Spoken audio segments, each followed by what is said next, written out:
So magandang umaga pong muli po sa atin pong lahat.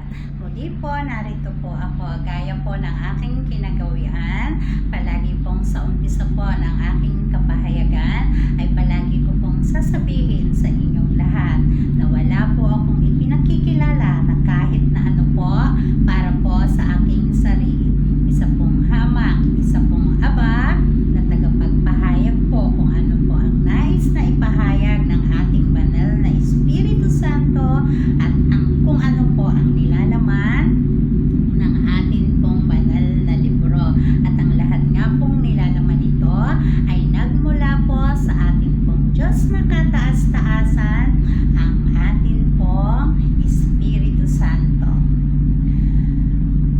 Bagamat hindi po talaga pong maganda po ang nangyayari sa ating kapaligiran sa buong mundo po, maging ang inyo pong hamak at abang lingkod po ay labis po ang nadarama pong kalungkutan po sa sobrang nangyayari pong kaguluhan sa buong sanlibutan. Yan po ang bunga ng sobrang katayugan, sobrang kapalaluan po, yung pakiramdam po ng mga nasa itaas po ay talagang sila na po na kung anong gustuhin nila, one click lang, pag gusto nila ay gusto nila.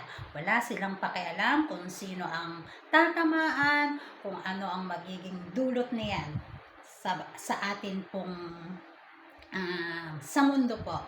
Lalo na po sa mga maliliit pong mga tao, mga maliliit na nilalang, lalo na po yung isang kahig, isang tuka. Ngayon ka magtatrabaho, yung kikitain mo, kakainin mo rin mamaya. Wala po silang pakialam. Yan pong mga ganyan pong pag-uugali po ay hindi na po natin kailangang ipagtanong o alamin kung sino po ang kanila pong Panginoon. Sinubukan ko pong umapila po sa ating banal na Espiritu Santo, sa ating Diyos na kataas-taasan, dahil nga po sa tindi po ng kinakaharap ng lahat po. Labis po ang aking pagsusumamo na ito po ba ay kailangan po ba naming pagdaan ng lahat ang ganito pong katindi pong mga darating po o dumating na po na mga pagsubok po dito po sa ibaba. At ang tugon po sa akin ng ating Diyos na kataas-taasan ng ating banal na Espiritu Santo ay ganito: Risa, sa kapahayagan mo'y tanungin mo silang lahat kung sino ba ang Diyos na tinatawagan nila.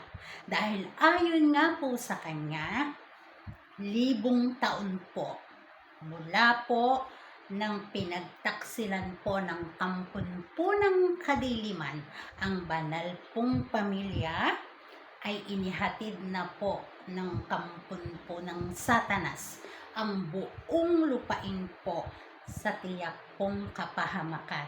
At dahil nga po sa kadakilaan po ng pag-ibig ng Birheng Maria na katawan ng ating banal na Espiritu Santo, sa halip na manatili sa piling o intindihin ang kalagayan ng kanyang mag-aama, ng sinunog po ng hari ng kadiliman ang kanilang palasyo, ang atin pong mahal na Birhen, nang makita pong ang mga nasasakupan niya po ay mapapahamak, ay mas pinili po niyang sila ang unahin. Pero saan po isinadlak po ang atin pong mahal na Birheng Maria ay nakipamuhay po sa ibaba mula po sa umpisa ng mundo at hanggang sa kasalukuyan po na dumating na po siya sa hangganan ng kanyang paglalakbay.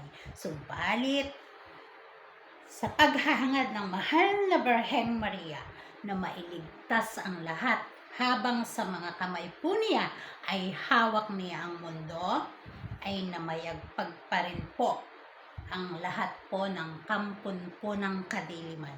Ang hari ng Diablo, ang demonyo, ang Satanas, ang Lucifer po, at ang reyna ng mangkukulam sina Magdalena po. Sobrang dumi. At sa kapanahunan po ay sila pa rin po yan. Ang paghahangad po nila na ang mundo po ay talaga pong kanilang mahawakan. Nagtalaga po sila ng pekeng Hesukristo po. Yan po ang palaging sinasabi sa akin ng banal na Espiritu Santo nang sila po'y mapadpad sa lupain po na hiwalay po sa hardin po ng Eden. Ang itinalaga po nilang Hesukristo ay hindi po ang tunay. Yan po ay si Emmanuel, ang una at orihinal na anak po ni Adan po at Eva. Kaya nga po, ang wika ng banal na Espiritu Santo, ngayong nasa panahon na tayo ng tinatawag na paghuhukom, ang lahat ay nananaghoy, ang lahat ay nagmamapuri, ang lahat ay tumatawag. Subalit, sino ang tinatawagan ninyo? At sino ang Panginoon ninyo? Yan po ang napakasakit na ibinalik po, natugon po ng ating Diyos na kataas-taasan. 1000 taon po na ang banal na pamilya ay inagawa ng korona. At ngayon nga pong nandito na tayo sa panahon ng paghuhukom, ang bayang pinili, lupang hinirang bansang Pilipinas po, ang orihinal pong karugtong po ng Eden. Kaya darating po ang panahon, ang lupain pong ito, ang lahat po ng mga mata na matataas po na posisyon sa buong mundo po ay nakatutok po sa bayang pinili, bansang Pilipinas po. Nandito po ang tunay na mukha ng mahal na Birheng Maria, na katawan ng ating Diyos na kataas-taasan. At ang Diyos Ama po ay ang Haring Hesukristo, kasama po ng mahal na Birheng Maria, ang dalawa nilang prinsipe, ang buntong na anak na pinagsamang Diyos Ama at Birheng Maria, at ang batang siya, ang batang Jesus po, na kung tawagin natin sa kapanahunan ay yun nga pong ang junior po nila. Ngayon po'y ang lahat ay nananaghoy.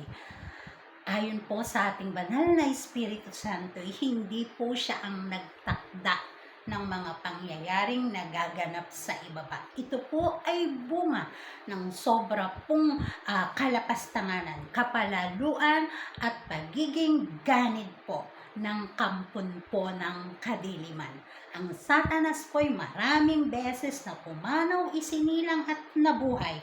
Ganon din po ang demonyo, ang Lucifer, ang Satanas po, ang Magdalena po, ang reyna po ng dilim ay milyong beses, 1000 beses pong namatay, isinilang at napakarami pong mukha ang ginamit po ng kanilang espiritu na kanila pong tutuluyan, na sa kasalukuyan po'y lahat po'y buhay sa kapanahunan, at sila pa rin daw po yan. Ang lahat po'y maging matibay at maging matatag. Tayo po ang pipili po ng atin pong magiging hangganan at ng atin pong magiging lugar. Ayon po sa ating banal na Espiritu Santo, palagi ko pong ipahayag na may Diyos na tunay na palaging handa pong sa atin po'y tumanggap, at sa Kanya po, sa atin pong lahat ay naghihintay po. Yan po ang isang katanungan na tanging tayo lamang din po ang makakasagot o makakatugon po. Sino ang Panginoon mong tinatawagan? Ito po ang kinasadlakan po nating lahat. At anuman po yung mga darating pa o dumating na, palagi ko pa rin pong sasabihin, maging positibo sa gitna ng pinaka-negatibo pong kalagayan. Tayo po ang magpapasya kung ano po ang ating landas na tatahakin o lalakbayin po sa kapanahunan po. Hanggang sa muli po, wala na naman po tayong oras. Ako po ang inyong abang lingkod. Paalam at mabuhay po tayo pong lahat.